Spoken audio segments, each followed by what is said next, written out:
నమస్తే welcome to ఫోర్సైట్స్ TV.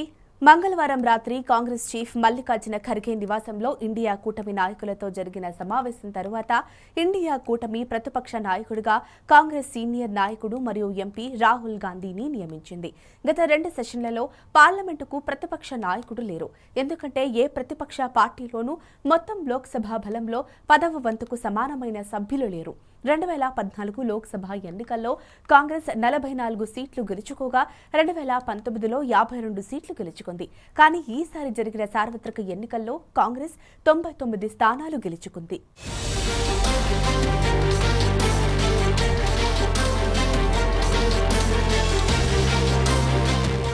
June 8న జరిగిన Congress working committee సమావేశంలో ప్రతిపక్ష నాయకుడిగా రాహుల్ గాంధీని నియమిస్తూ పెట్టిన తీర్మానాన్ని ఆ పార్టీ ఏకగ్రీవంగా ఆమోదించింది.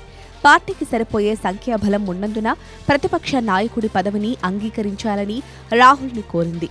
బుధవారం నాడు రాహుల్ను ప్రతిపక్ష నేతగా లోక్సభ స్పీకర్ ఆమోదించినట్లు పార్లమెంటు నుండి అధికార నోటిఫికేషన్ వెలువడింది. తన నియామకంపై ఒక పోస్టులో రాహుల్ గాంధీ, ఖర్గే మరియు కాంగ్రెస్ యొక్క కార్యకర్తలకు హృదయపూర్వక ధన్యవాదాలు తెలిపారు. మేము పార్లమెంటులో ప్రతి భారతీయుడి గొంతుని లేవనెత్తుతాము, మన రాజ్యాంగాన్ని పరిరక్షిస్తామని ఆయన ఎక్స్లో తెలిపారు. 1977లో ప్రతిపక్ష నాయకుల జీతాలు మరియు భత్యాల పార్లమెంటు చట్టం ద్వారా ఈ పోస్ట్ అధికారికంగా అమల్లోకొచ్చింది. లోక్సభలో అత్యధిక సంఖ్యలో ఎంపీలు ఉన్న ప్రతిపక్ష పార్టీచే ఎన్నుకోబడిన నాయకుడికి ఈ పదవి లభిస్తుంది.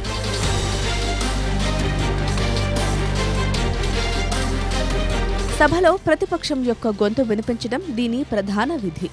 2012 నాటి పార్లమెంటు అధికారిక పత్రాల ప్రకారం లోక్సభలోని ప్రతిపక్ష నాయకుడు ప్రధానమంత్రితో సమానంగా పరిగణించబడతారు.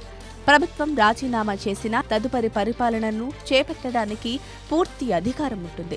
అంతేకాదు, పార్లమెంటరీ వ్యవస్థ పరస్పర సహకారంపై ఆధారపడినందున ప్రతిపక్ష నేత ప్రధానమంత్రికి పరిపాలనలో సహకరించాలని మరియు అవసరమైతే వ్యతిరేకించడానికి అధికారం ఉంటుంది. సభ వ్యవహారాలను సజావుగా నిర్వహించడంలో ప్రభుత్వం పాత్ర ఎంత ముఖ్యమో ప్రతిపక్ష నేత పాత్ర కూడా అంతే ముఖ్యమని ఆ పత్రాలు చెబుతున్నాయి.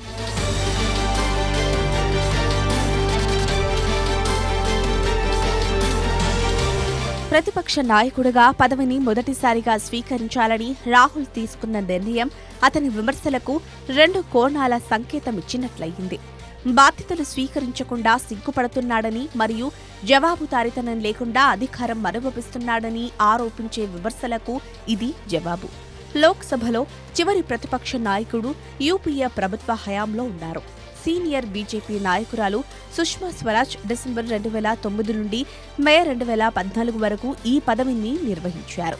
సుష్మా స్వరాజ్కు ముందు ఈ పదవిని మే 2009 నుండి డిసెంబర్ 2009 వరకు బీజేపీకి చెందిన ఎల్కే అద్వానీ నిర్వహించారు. యూపీఏ ప్రభుత్వ మొదటి టర్మ్లో మే 2004 నుండి మే 2009 వరకు అద్వానీ ఈ పదవిలో ఉన్నారు.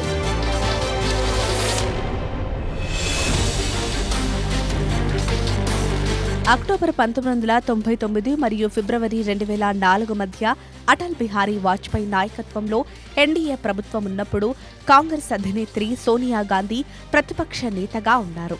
శరద్ పవార్ మార్చ్ 1998 నుండి ఏప్రిల్ 1999 వరకు కాంగ్రెస్ అధికారంలో లేనప్పుడు దిగువ సభలో ప్రతిపక్ష నేతగా ఉన్నారు. ప్రతిపక్ష సీటు లోక్సభ ముందు వరుసలో ఉంటుంది. సభాపతిగా ఎన్నికైన వారిని రోస్ట్రంకు తీసుకెళ్లడం వంటి సందర్భాలలో కొన్ని ప్రత్యేక అధికారాలను కలిగి ఉంటుంది. పార్లమెంటు ఉభయ సభలనుద్దేశించి రాష్ట్రపతి ప్రసంగించే సమయంలో ప్రతిపక్ష నేత కూడా ముందు వరుసలో సీటు పొందేందుకు అర్హులు.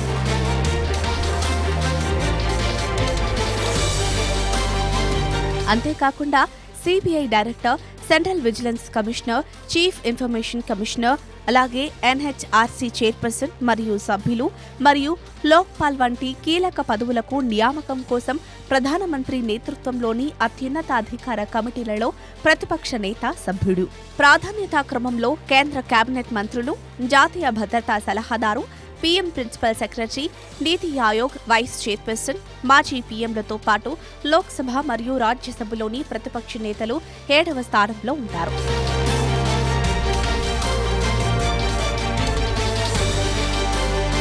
2.5 రెండున్నర దశాబ్దాల రాజకీయ జీవితంలో రాజ్యాంగబద్ధ పదవిని రాహుల్ చేపట్టడం ఇదే తొలిసారి. ఒక ప్రైవేటు కార్యదర్శి, 2 అదనపు పిఎస్లు, 2 సహాయ పిఎస్లు, 2 వ్యక్తిగత సహాయకులు, ఒక స్టెనో, ఒక గుమస్తా, మరో 5 ఇతర సిబ్బందిని ఆయనకు కేటాయిస్తారు. అద్దె లేకుండా పూర్తి సదుపాయాలతో నివాస గృహాన్ని వినియోగించుకోవచ్చు.